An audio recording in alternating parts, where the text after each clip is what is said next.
Oh, you know what that message screen was there? Hey, what's up? It's been a hell of a busy day. Also, you can see I'm still stuck here uh, in this vertical portrait mode. I think I might have to get a new phone. It's just not working. No matter what I do, no matter how many times I've tried, every single time I go to that horizontal, lock it in place. I go to the settings, go to the side, hit the button, put it for the horizontal landscape, and then I'll even lock my screen that way. But the minute I try to turn my screen horizontal to start shooting, it won't. So I'm still stuck right now like this. That really does suck. I really don't feel comfortable doing live shows like this because I use a static camera since it's usually just me playing and filming at the same time. And you can't get a whole screen in this, living like a horse with blinders on. Anyway, we can do comments. I also get used to where the camera is. The camera's right above my head now. I never look at the camera anyway. I'm always looking at me. All right, so Shogunstein has been prolific this month. Our old buddy Shogunstein, what's up? Midday Monologue Monday, just last week. Family horror games. I did an episode of family horror games. And Shogunstein said, I think family games are important, and I think it's important to remember that it was some of these family-type games that you still find in Target that got us into gaming way back when. I have an issue when these board game companies take a light, popular game and I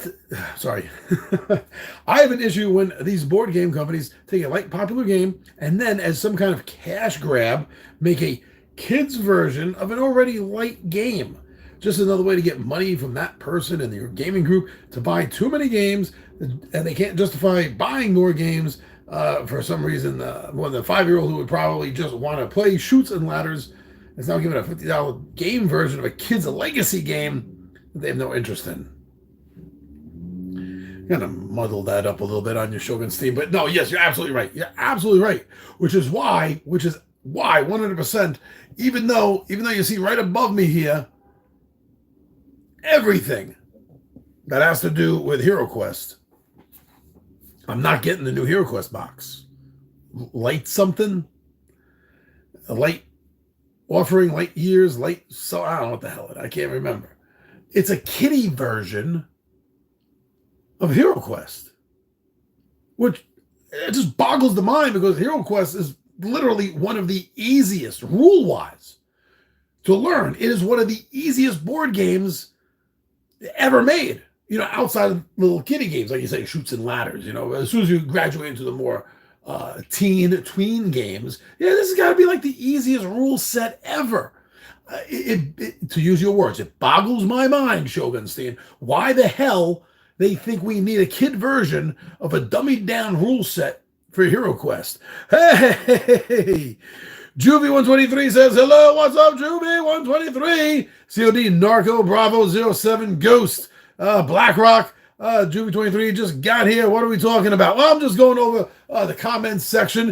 It has been going on this past month. And Shogunstein was pointing out in the Midday Monologue I dropped last week for family board games, how he really gets upset when these companies are taking popularly known, well-known legacy-style games. I don't mean the legacy rule set. I mean legacy is they've been around forever.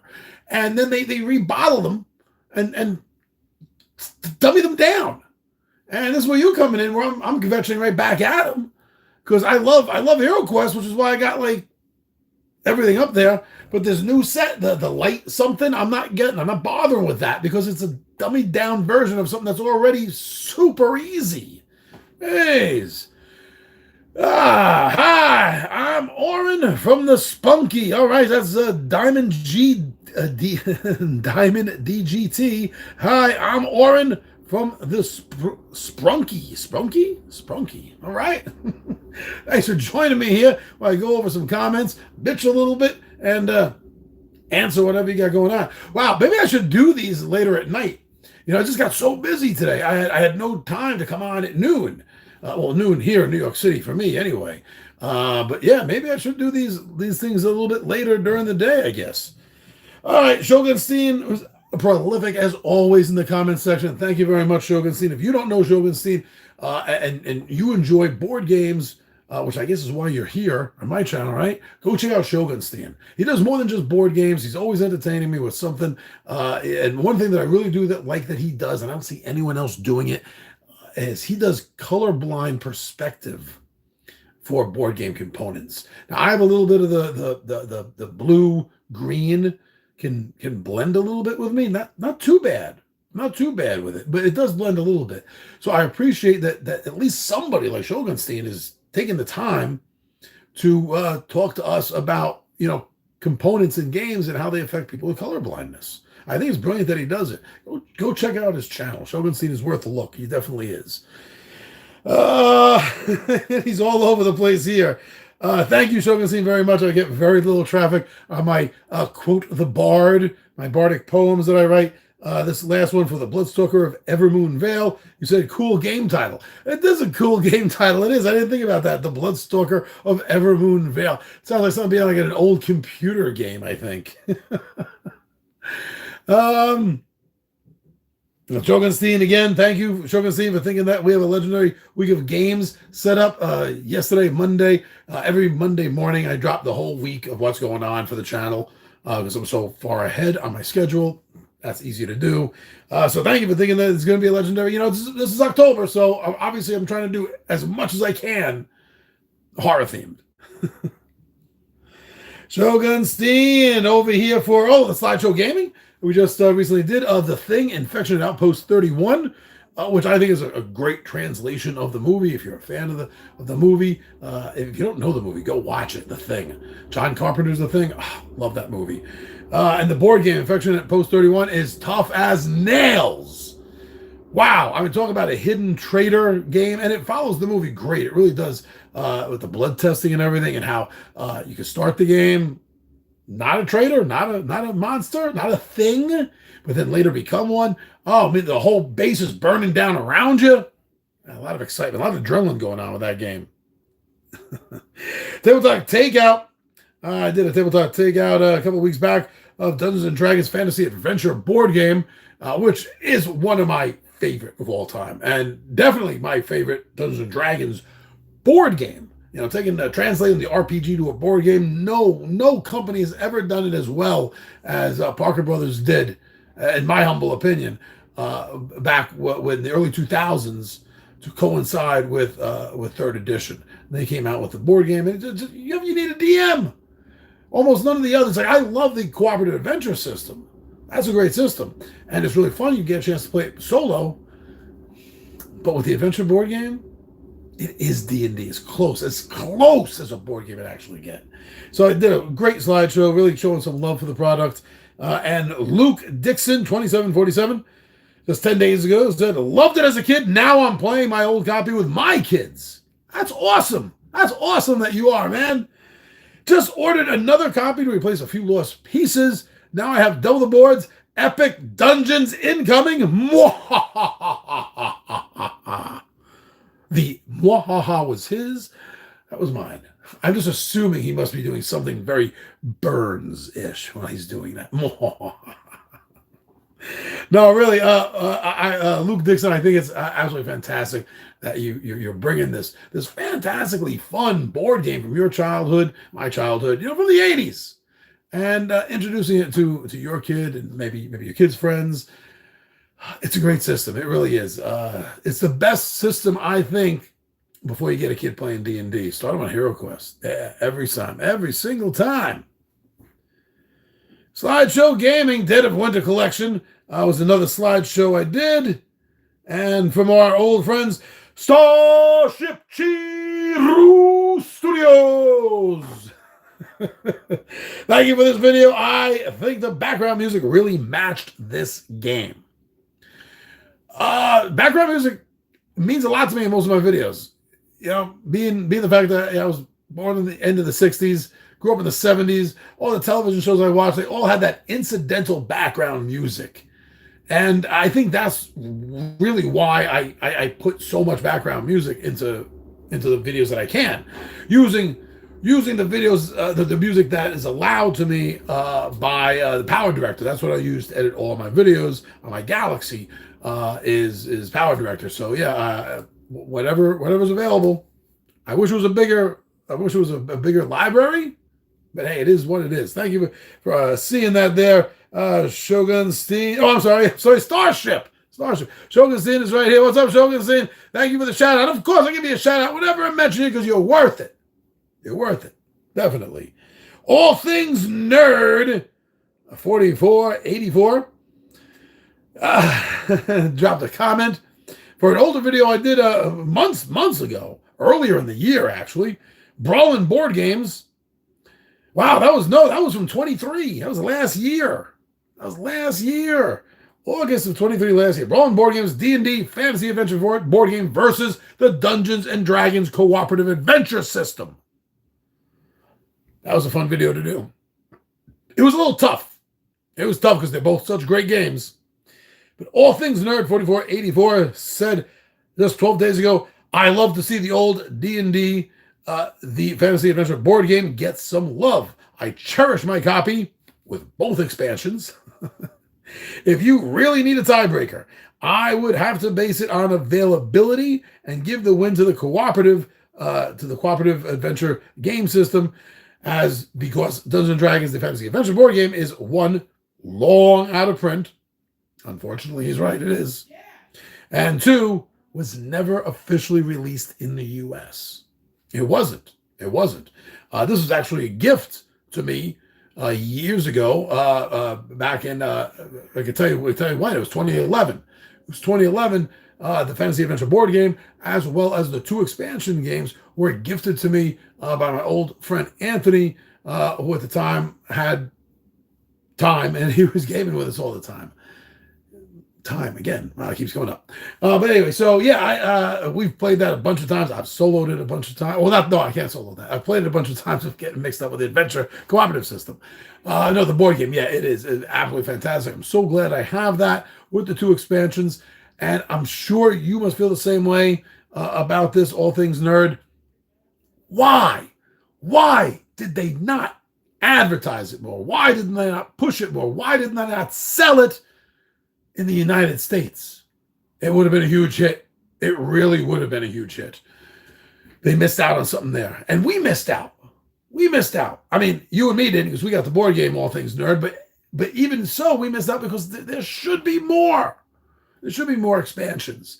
I mean, it's a great expansion introducing the barbarian. How about an expansion to introduce a monk, right? Or gnome illusionist? I don't know. They could have taken it so much further. Yeah. Shogun Steen back with Kickstarter Dropkick Marching Order Cursing Coin Edition. I hadn't done a Kickstarter, a Dropkick or a Kickstarter in a while. This came up. The company Crumbling Keep had reached out to me because I had done videos on their product before. Once because they asked me to, and then a bunch of times because I found the game to be very fun and I like doing videos about it. And then they asked me if I would do something for their upcoming Kickstarter. I didn't have a problem with it, not at all. But I see Shogun Steen's point. He says, I drop kick almost everything on Kickstarter these days. Now, I started this mention right here by saying it's been a while since I did one of these videos. And that's because it's been a while since I actually kickstarted anything. One of the main reasons is, Scratch. I don't have a lot of available Scratch right now in order to drop on Kickstarter. But another reason is I just haven't seen a lot on Kickstarter that I want to back. Even if I had the extra money for that, there's almost nothing that I've seen lately on Kickstarter that really grabs me and says, hey, you need me. There's a lot of, I used to look at Kickstarter like every week. Every week I would go through and check it all out. And then slowly that stopped because there was not a lot that interested me. there was a lot of stuff for accessory stuff. And I was like, I go on Etsy if I need card holders or token holders or something like that. And there was an awful lot of role-playing stuff. I'm not looking for role-playing stuff. I'm looking for board gaming stuff. I don't need any more role-playing stuff. I got everything I need right here in front of me, off a screen for you. I got everything I need to run any kind of campaign I'm ever going to want to run. I don't need role-playing game stuff. I don't need accessory stuff for board games. There wasn't a lot other than that. As far as actual tight board games go, it seemed like for a while there was a lot of non-board game stuff when you look on the tabletop gaming section of Kickstarter. So I just got really disillusioned by it. And I hadn't looked at it in months until Crumbling Keep contacted me. I hadn't. So I understand where you're coming from. It's tough to get me excited about Kickstarter anymore. Tabletop Takeout, The Thing, Infection, post 31 again. Shogun Scene said 3 versions of the same IP. I only just found out there was a third. I knew there was the other one, which I would love to get and play and compare. But this is a really good version by Mondo, or I think Mondo something is the company that came out with it. And because it's such a good version, I don't want to spend money on another version of the same IP. I don't. You know, like, can you see it over here? I got right all the way over at the edge, all the way over right there. That one right there, that gold box. That's this is a good example. I mean, there's only the one out right now, but it's a good example. That's Big Trouble in Little China. That is an absolutely kick-ass translation of the movie by Everything Epic. If I ever see another board game version of this, I don't think I'm going to buy it. I don't think I'm ever going to buy another version of a board game of Big Trouble in Little China, because Everything Epic just wrapped it up right there. And that's the way I feel with The Thing. I know there's the one other now, thanks to you. I know there's 2 others, but why? Why would, if this one, I think this one is so good, why am I going to spend money on another one? Now, if they or the companies or someone else wants to send me one, I'd be more than happy to do an unboxing, to do a playthrough, or I don't know, that might be a long time. I don't like to do long ass playthroughs. But I would do a tabletop takeout about it. It's been a while since I did one of these videos, but I would get the guys to do a 20-sided shots on it, to give their perspectives as well. I would do that, but I wouldn't spend the money on another board game for The Thing. Just not going to. Like, I don't see any reason why I would ever spend money on another Marvel Superheroes card game. You know, it's I got everything. Why? Yeah, I wouldn't be doing that, Shogun Steen. Woo! Are you soloing The Thing? No, actually, that version you can't solo. You can't solo that version of The Thing. Shogun Steen. Not that I'm aware of. Was that a variant at the end of the rulebook I missed? How would you solo that? You couldn't. I mean, yeah, okay. I guess you could. I could see a few things that you could do that with. But no, another slideshow game. I've been getting a lot of comments on slideshow gamings lately. For City of Horrors, Slithar said some Diablo-like music. I like it. Again, I don't often get commented on the background music, so thank you very much. Slithar, thank you so much for taking your time to checking out the videos and making a comment.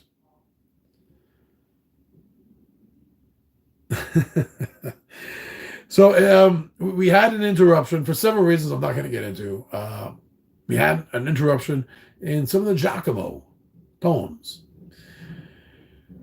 They're back now. But not only are they back now, one of them got interrupted. I did this in part because it had to do with an upcoming D&D campaign game here at the table. And one of the players, Ryan Moeller, commented with a thumbs up. Baron Euphemist II of Britanford announcements and edicts. What was the interruption for that? I didn't give me a thumbs up for that. It wasn't a poem. It wasn't a poem. It was me literally reading from the Speaker of Dreams module what the Baron says, and I put some AI generated art with it. I took some time with the art. I just didn't, give it a general description and just take the first thing that it splashed up at me. I made sure things looked the way I thought they were gonna, at least as best as I could. It's hard to get continuity from one picture to the other. Trying the best I could at that.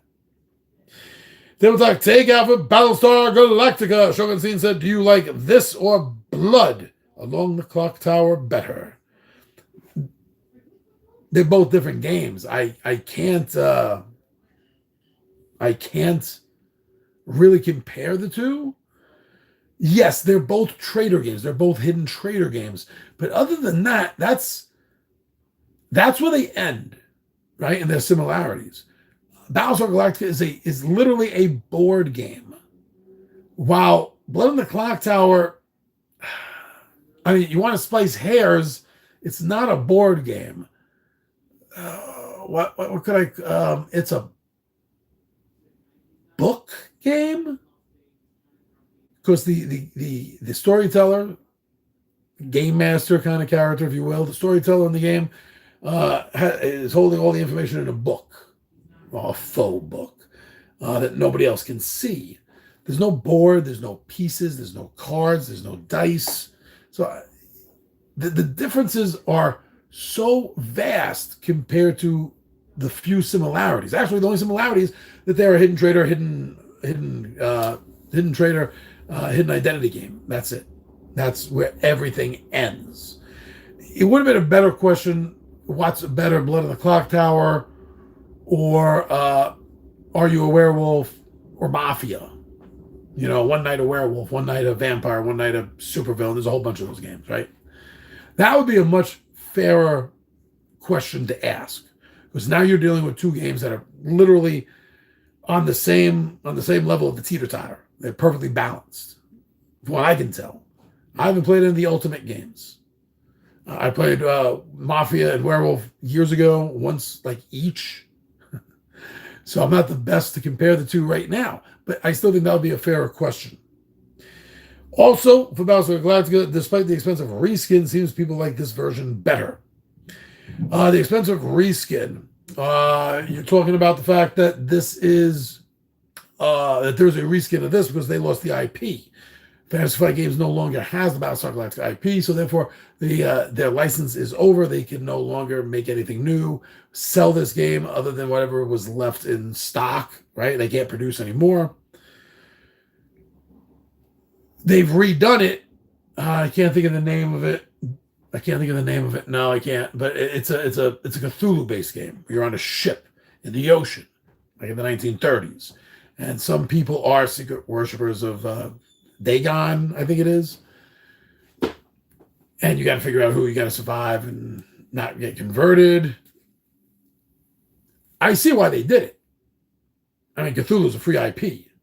You can use the hell out of it, as long as you're not using specific Cthulhu IP from other companies. Like, you can't use something Cthulhu that is specifically from the Call of Cthulhu role-playing game, something that they've devised, they've added to it that isn't part of the mythos. Can't do that. But anything that's standard, part of the mythos, free game, man. Go for it. So that's why they did it. They were able to take the same mechanic, reskin it with something free, and keep it going. A lot of people are tired with Cthulhu. Even my group gets a little tired of it, and I don't even bring it up that much. So Battlestar Galactica is, I mean, the series has been over for years, decades, right? But it's still really hot. People still love their Battlestar Galactica. I think that's why the more expensive version, right, the one they have to pay the IP for, I think that's why it still does better to this day, being out of print. And wow, there was not a lot of questions going on this month. Did I respond to anything here? Let's see. Games. No, look at that. Oh, yeah. Okay. So it looks like we're pretty much near the end. Slido. Hey, Slido, I was just talking about you. I was reading your comment over here. Thank you for the shirt. I found this for me a few years back. Yes, I thought you were just commenting on the City of Horror slideshow, saying that you like the Diablo-like music. Thank you. Thank you for the music compliment there. And thank you for joining us. And I'm going to comment again here right now. So what do you think? Should I do this Monday nights instead of Monday afternoons? I can. I can do it at night. If we get more responses, more people watching. Yeah, it was excellent storytelling. Oh, thank you for the thing. Yeah. Cool. But yeah, I'm cool with this. I can do this at nights. I think it's better when there are people commenting, people for me to comment back to, than me just cold, dry reading, and then that's it. Episode over. Bye. Watch it later. I think this is better. Funny thing is, I usually bitch when I watch other YouTubers stop and take drinks, God forbid even eat in the middle of a cast, and I just did it myself. But I do give slack on lives. I do give some slack on lives, right? I always just get annoyed when you watch an edited video and it's like, wow, you couldn't just edit that out, man? Wow, that's like really unprofessional. That's my own little thing. All right. Yes. Okay. That is it for the damn month. See, I know one of the problems is I don't interact in the comment section. I understand this. I know that's a problem. People feel like I'm ignoring them, especially individuals that are watching a video for the first time. Maybe they're not familiar with me in the long run, how I do things over the whole span of a month. And now at the end of the month, here I am going live with all of you, talking about your comments, willing to take questions, answer anything right here. I just got to make time. It's not that I'm being lazy. I just got a lot of shit to do.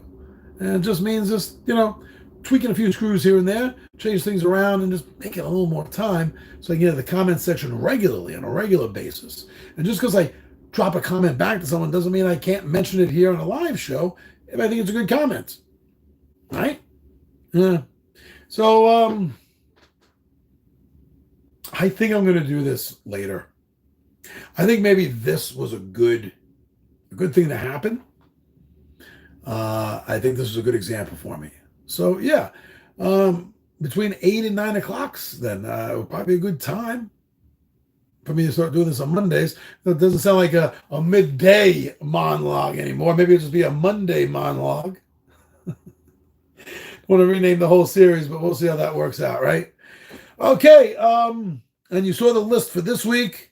We got a bunch of good horror-based games coming up for unboxings on Wednesday, Tabletop Takeout Tuesday, which is my bullet points, why I like certain games. Thursday, what's going on Thursday? Oh, this is the fifth Thursday of the month. Whenever there's a fifth Thursday of the month, I do Big Johnny G's 5 favorite. So there's going to be a 5 favorite Halloween games coming up this week as well. All right, so thanks for joining me, man. And yeah, I'll do this later then. This works out for everyone else. Everyone else enjoys this. I'm down. Thank you very much for joining me. Everyone that was here today, Sly the R, Shogunstein, Diamond, DGT, Juvie 123, COD, Narco, Bravo 07 Ghosts. Thank you all for being here. And everyone else that was here just did not leave a comment. Thank you for watching, man. Give us a like. If anything here that you like, don't give me a like, just give me a like. Give me a like because you actually like something that we put up here. Same thing with sharing. Don't just blindly share a video, man. Just share something you think is worthwhile of sharing. This is a for fun channel, so have fun with it, all right? I'm your buddy Big Johnny G for Two Gun Pixie presents Legendary Gaming, and I am out of here.